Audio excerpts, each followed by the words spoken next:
What up, YouTube? It's your boy Banks, and we back in the building, you feel me? It's True Talks, cause True Talks, alright? Let's get straight right into it. So you already know, man, obviously, we got a lot to talk about, man. We got a lot to talk about, and don't mind me if I get distracted. I'm trying to record this during the the Slovenia and France today semifinal. USA advanced, beating Australia. On a comeback on the strength of KD. You know what I'm saying? But anyways, never mind that. But let's go straight right into it, man. So obviously, we're gonna talk about Kyle Lowry obviously departing with the Raptors. It was a sign and trade. The Raptors get Precious and they get Goran Dragic as well in the deal. And Lowry's gone to the Heat. And Lowry being gone to the Heat, obviously there's certain very, crucial things that are going to be missed, truly missed when it comes to Kyle Lowry, right? Y'all know time and time again, I've obviously said, y'all Raptors fans have boosted Kyle Lowry on this Chris Paul tier. He's not on that tier, but he's somewhat of that Jimmy Butler, Chris Paul type of intangible type of player. But individually, he's not on that tier. But I've always said rate everybody accordingly. I've never diminished Kyle Lowry's impact. I've never diminished the kind of importance and the kind of just, dog mentality that you have to rate Kyle Lowry for having, right? Especially over these years with the Toronto Raptors, going through the ups and downs, going through the DeRozan times, going through before that, even with Rudy Gay. Then obviously, finally getting over the hump with Kawhi and, having the game 6 Lowry performance in the first quarter. Right, a lot of great moments with Lowry. There's been a lot of down moments as well too, but for the most part, he kept fighting, and had that underdog, never give up grind mentality, and that kind of trickled down with the whole team, and it kind of was just a chain reaction. You can kind of feel that he was the heart and soul, and you could see it with your own eyes, right? So all the little things Kyle Lowry has always done. So I'm gonna talk about what he truly will be, what the Raptors truly will be missing without Kyle Lowry. I'll talk about that, and was it really a mistake to obviously let him go? And, at the end of the day, he's what, 35, 36, whatever age he is, and, obviously he wants the bag, 3 year, 90 mil, basically, right? You got 30 mil each year, and, are the Raptors willing to pay that when they're trying to, rebuild and, just trying to start a new kind of core? And obviously it doesn't go hand in hand, because Lowry at this age is trying to win rings and trying to contend ASAP. He's not trying to have wasted years, wasted time. So it makes sense. But we're going to talk about how, again, like I said, what the Raptors will be missing. But this is a chain reaction. To even get to that point, I'm going to address some things that it kind of goes full circle and goes hand in hand with this topic that we're going to be talking about, and just, it goes hand in hand. And obviously in my last video, if you actually, watched it, if you didn't, go, watch it, go on my channel and go click and go watch the last video talking about, was it a mistake for the Raptors to draft Scottie Barnes, right? And this goes hand in hand, and I'm going to address a lot of things that, that y'all talked about, obviously, and y'all were roasting me and giving it to me in the comments, obviously, but I love it. I this is the first time I didn't respond to bare mans in the comments, because I'm like, I'm gonna address it in the next video instead of just repeat and rinse and repeat the same kind of answer, right? So again, I want y'all to listen. Don't listen with a biased mind. Don't listen with a biased, soul and heart. I want y'all to listen without emotion. Just take what I'm saying. Don't listen to the one word. Don't listen to the one sentence. Don't listen to just what I said in just this paragraph or whatever. Listen to the whole context, to what I'm explaining, and to what I'm about to, enlighten and try and tell y'all something. Because again, a lot of these things, especially when it comes to Scottie Barnes, because I know a lot of y'all, oh my God, Scottie Barnes, the Giannis, and oh my goodness, what are you talking about? That's low IQ, Banks. I don't agree with you. Scottie Barnes, he's a 6'9", basically guard. He can run the PG. He has handle. He can potentially be Giannis. The floor is Draymond. This, that, and the third. And y'all going ham. Oh, he's Barnes is, Draymond or Giannis with a shot, Ben Simmons with a shot, and y'all throwing out all these, extravagant luxury type of names on this guy Scotty. And this is not no knock against Scotty Barnes. This is not no, it's not like I don't like the guy. It's not that I'm trying to roast him or anything like that. Get that out the way. Just remove all of those those biases, and just listen to me from just a IQ basketball perspective, right? That's how I always talk about everything. People, I know, because I yell, and sometimes because I'm like, I'm showing and talking with aggression and passion, that people think that it's emotion when it's not. It's actually all based off of IQ. That's what I do, right? It's just, I'm passionate in the moment when I speak to,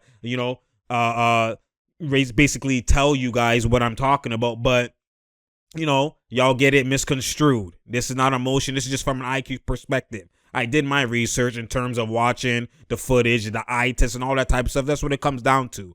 And, I'm just going to come full circle with Lowry, so just pay attention and just bear with me. But like I said, a lot of y'all talked about this with Scotty. A lot of y'all talked about this with that and the third. And I'm going to address it because what was, the same type of theme coming up, especially with the Raptors fan base and with, the Raptors, all of the fans and everything like that. It was the same thing. Like I said, the Scotty Barnes could be potentially Giannis. Scotty Barnes could be Ben Simmons without a shot. He's an elite defender, did it, and this, that, and the third, and all of that type of stuff. And, I have to address certain things because a lot of y'all don't understand that even though there's similarities within things, this is where the deep level, advanced level thinking comes in. Because even though something seems similar, there's a lot of differences that make it not similar. You know what I'm saying? A lot of little differences that end up being big differences that make it not similar. So what I mean by that, right? Let's start with the Scotty, right? Y'all saying, and this is why this is where I gauge. This is why I was saying Raptors should have picked Jalen Suggs, because I looked at just the body type, right? A lot of y'all are just equating and just gauging, oh, this big man with a handle, this big guy with a handle, he gets a shot. This is Giannis, just how Giannis looked before. And I'm like, no, it is not, man. This is what the unicorns, and I'm going to explain this and listen carefully, right? The unicorns, when it comes to the Giannis's, the KDs, the ADs, who else is there? The list goes on with a lot of them, like those type of, even Ben Simmons, when you want to throw it in there, those type of body types, they're basically wings that are tall. So you got the 6'8", 6'9", 6'10", 6'11", wings that are tall, but they came into the draft wiry. They're wings that are tall, that are basically wings playing in a bigger position or playing in their wing position. So they're unicorns, even Kristaps Porzingis, right? But I won't even put him in this ballpark because he's not necessarily a wing. But he's more so a hybrid too, but that's besides the point. The Giannis is the ADs, the KDs, right? All their games are different, but just before, forget even the ability. Just when you look at their body types, how they run, their running mechanics, their athleticism, they're extremely athletic and gifted in a unicorn type of way where they're actually a slender build, which means, again, if you look at them, they're slender build, they have handle, and they're just athletic, extremely athletic. Like you look at that guy, you're like, yo, this guy, potential, that, and that's kind of the ballpark that you see from them, right? Scotty doesn't fit this mold, right? Again, like I said, Ben Simmons, AD, KD. Like if you looked at them when they first came in, they were hella skinny, hella wiry, right? And it's Giannis, AD, KD, especially those three. They're hella wiry and they have mobility, elite mobility like a guard, right? You see them running down the court like a guard, athleticism punching like a guard. Like they're basically a hybrid. It's like, oh my God, someone 7 foot, 6'11", 6'10", 6'9" with this mobility is unheard of, right? That's where you now attach the potential to that type of body type before you even get into the ability that the KD and all these guys could do, AD, whatever. You just look at their body type. Now, if they add this, they add that, they have the natural mechanics that you could see them translate into a dominant player as a wing, right? Scotty Barnes, that's why I said Scotty Barnes fits the Draymond Green description. They're actually a big that could dribble. There's a difference. There's a difference. Pay attention. A wing with handle that's playing as a big is different than a big that has a 1-2 handle. That's why I said Scottie Barnes literally fits more so like Draymond. Because even look at Scottie Barnes' takes. He's not athletically punching on mans. He's like he's grounded on layups. You know what I'm saying? Like he has that Draymond. He'll hit you with a dunk here and there and stuff like that. But it's that Draymond bigger body type that can now dribble. You're making that big man now basically play big, but dribble here and there. Dribble in moments. Dribble, coming downhill. Initiate. That's that type of body type where it's like you're not going to see that body type just come do elite step back spin shots. Like you're not going to see that body type because how they move mobility wise isn't the same as the slender guy that has mobility and can do everything. That's why even the Bruno pick made more sense because he's a slender guy. He fits that Giannis, KD, AD mold as opposed to the Scottie Barnes. It fits the more so the Draymond mold. He fits that type of mold where it's a big dribbling here and there and adding a handle. Their handles are two different handles. Yes, to the naked eye, it looks like a big ass handle. Oh my goodness. No. Giannis added bulk. You know what I'm saying? 80 added bulk. Like those guys added bulk. They already had the wing-like ability from the jump. As opposed to Scottie Barnes is actually a big man dribbling. That's two different things. You're going to be more and so limited in how you move, just your mechanics. So that's why I'm like, his mold fits a Draymond role player mold. Draymond, same thing, grounded on layups. They have high IQ, great defense, all of that type of stuff like it's needed. But that's where I was trying to talk about in that number 4 position. You're not drafting, or you shouldn't be drafting role players. That same logic that Giannis tried to apply with, Masai tried to apply with Giannis and tried to apply with Bruno it's not the same thing here. And I get to the naked eye, y'all see a different thing because it's like, oh my God, big, that could dribble. But it's not the same thing. Like, just watch the footage and watch how grounded he is and his takes. Like, he literally looks like Draymond, a bit slightly more athletic. That's what he looks like. And that's where I'm like, looking at Giannis and their highlights or their takes from eye test wise before at the same point in where Scottie is getting drafted was completely different. And no one's saying he can't gain certain things and gain that, but you can't change someone's body type. Like you're just a bigger body type of guy. Even when Draymond lose weight, he still look like a bigger body. He's big boned. Like Scottie is one of them. That's what I'm saying. Like and this is where I decipher certain things, and maybe I didn't explain it properly. I didn't explain it thoroughly. You know what I'm saying, in the last video, and etc. So mans were just enraged and whatever the case was and trying to eat through me in the comments, right? But at the end of the day, like that's kind of where my logic and where the IQ goes from, just eye test wise. That's why I don't put him in that. Even Ben Simmons, a slender guy athletically. Like, look how Ben Simmons runs and dribble. Like, it's completely different than Scottie Barnes. Even when he's running full speed, it's slow. You know what I mean? Like, it's not the same. It's literally like a Draymond. And that's where I'm like, I'm telling y'all, mans are going to be in for a rude awakening. I don't like to put a cap on somebody and say they can't develop or whatever. But the type, like, what y'all have in aspiration, this is the mistake y'all do. It's the same thing that y'all did even with Pascal. It's the same mistake that y'all do where you overboost, overhype, and put this reckless type of high elite standard on these players that show you no evidence that they could get there.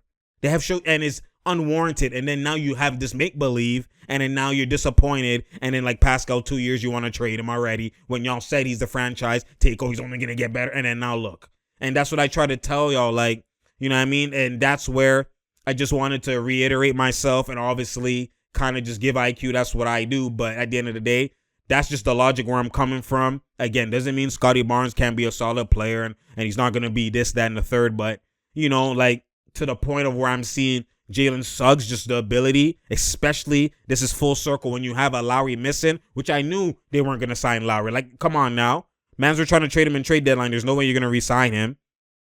You were trying to get something back for him. So, but it just didn't work out because mans were stalled. But I already know you're not going to sign with him. You know what I'm saying? So when you look at it from that, or he's not going to sign with the Raptors. So when you look at it, I already foresaw that. So replacing Lowry with a Jalen Suggs, to me, and not just to me, just IQ-wise, makes the most sense and translates to wins more so right away. Because you could feel the bigger whatever. You could feel that with other things. And people assuming, oh, they're going to get Lonzo. And like, you don't get the Suggs because you're going to get this. Or Van Vliet, Malachi. Like, come on now, y'all. What free agent, I said that all the time, what free agent goes to the Raptors just off the strength? What elite free agent goes to the Raptors? It doesn't happen. You have to thoroughly kill in your draft and your trades. That's the only way. Hence Kawhi. Hence Lowry. Hence, all the other guys. Only other ones is DeRozan. Even to Scottie Barnes, what player has the Raptors drafted that has been overexceeded and becoming a superstar? There's only 4 superstars that Raptors have ever drafted. You got Damon Stoudemire didn't even become a superstar, but he was all-star, obviously, caliber player. But you have 5 all-star, superstar caliber players that Raptors have drafted. You got, obviously, Vince, T-Mac. Kawhi was traded for. But you got Vince, T-Mac, Bosh, DeRozan, and basically Stoudemire. Those are the main 5. Stoudemire, those are the main 5. And how many years is that? You know what I'm saying? All the most recent ones has been role players or above average role players. At worst or best, Pascal became an all-star. And even then, man's are trying to trade him. So, this is kind of my perspective, obviously. And I just wanted to answer that thoroughly.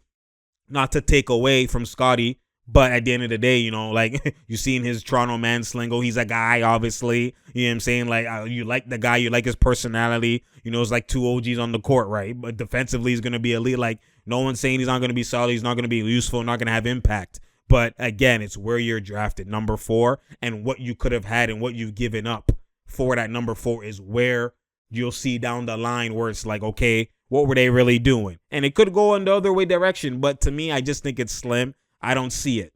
Again, you never know what a player is ever going to be. People didn't see Giannis being this. But like I said, again, the body type. The body type is that mechanics is he's not unicorn in his mechanic He's basically a better version of Draymond in his mechanics. So I just look at the running mechanics, the grounded layups, the grounded dunks. I'm looking at that type of stuff, right?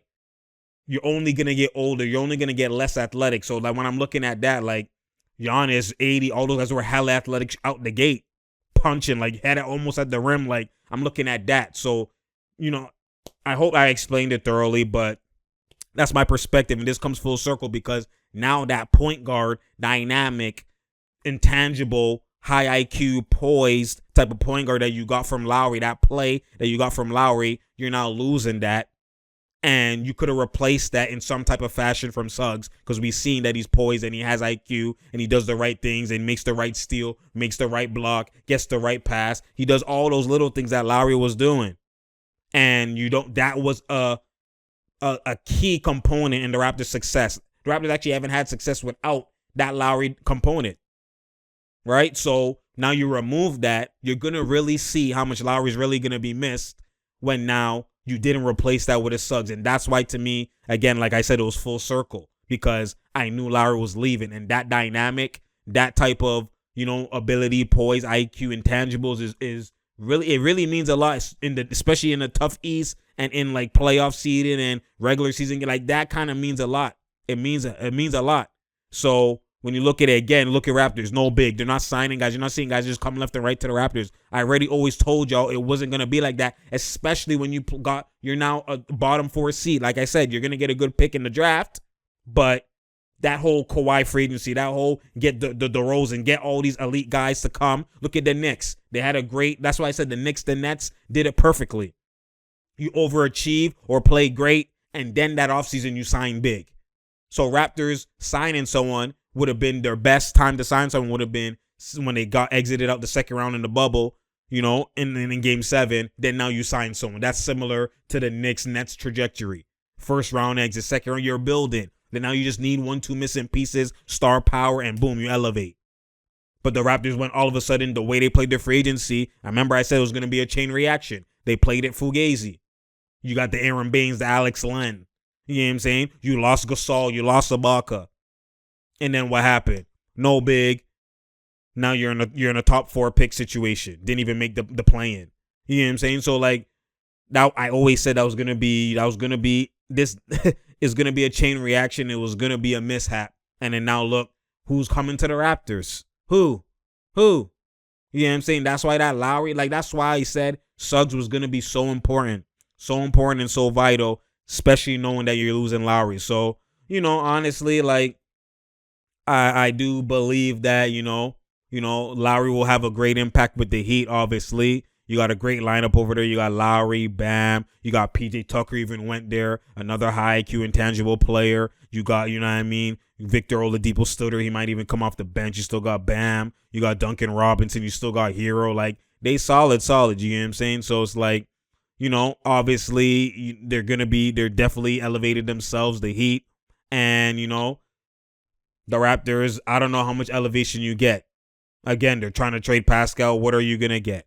You know what I'm saying? Like, in GMs, in just the league world of the league, in the league's eyes, the people around the league and all those teams and coaches, whatever, I promise you, they're like, yo, we don't even rate Pascal like that. Like, he dropped in their eyes. He didn't even elevate. They're like, exposed. That's what they're thinking. I already know. I don't need to talk to nobody. I just, come on now. We all see. If you have eyes and it works, you see it. Which is why it's hard to look at the two mans that's hard to trade. Look at everybody else, even Westbrook, because Westbrook had a phenomenal end to the season, right? Like he always does, second half, playoff push, all of that. You look at Westbrook, all the guys that they said, yo, we're about to get traded right now. He's on the trading block. We're looking for offers. We're about to trade him. In the next 1 or 2 days, the guy's traded. Who did they say about Ben Simmons? Who's the two that they said, okay, you know what? We're looking to trade because you saw Westbrook got traded. All these other guys got traded. The Dinwiddie signing trade, the Lowry signing trade. Like, it all happened within the same ballpark because mans know who is who. Mans already rate those guys. We trying to do this. Come on now. Let's go. It's just, 1, 2, deciding on this pick, that, whatever the case is. But that's not going to be enough to not do the deal. That's going to still be done within 1, 2 days.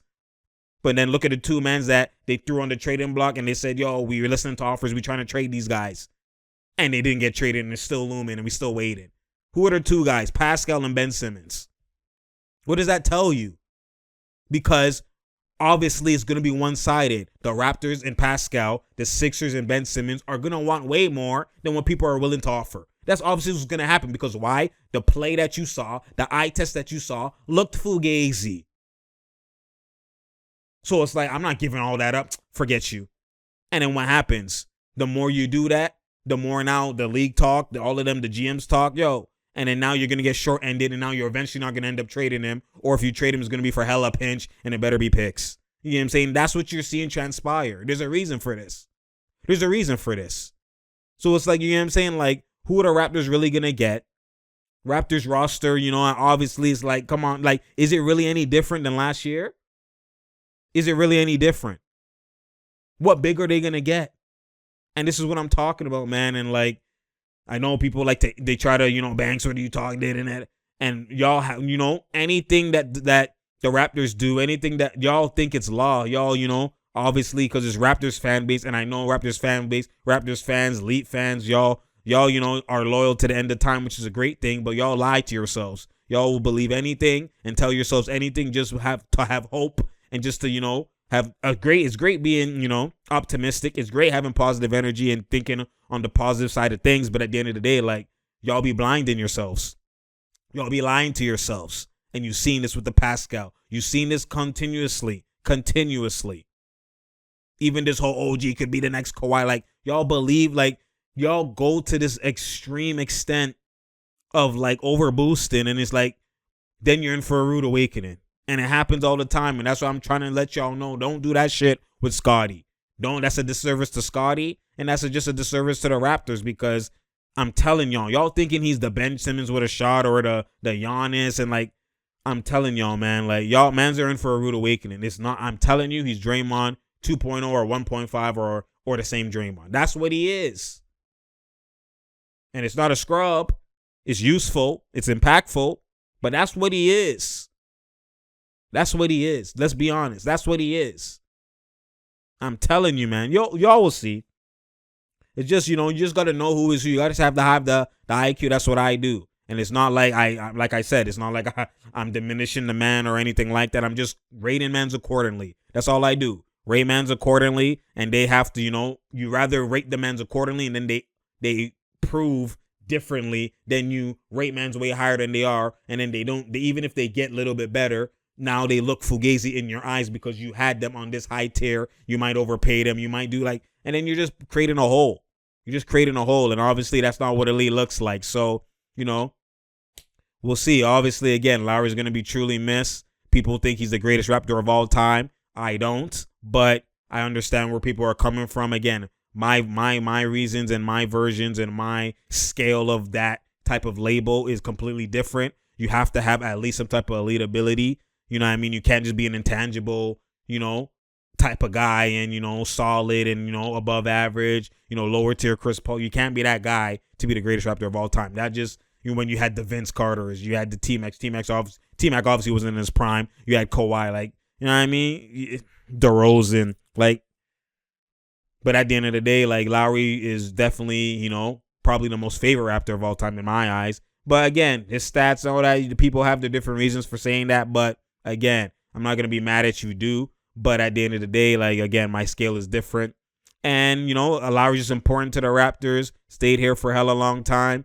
Won a ring and solidified himself with the Raptors. And it was a great story, a great marriage, right, with the Raptors and Lowry. So we wish him all the best, obviously. And I know he's going to be a dog either way.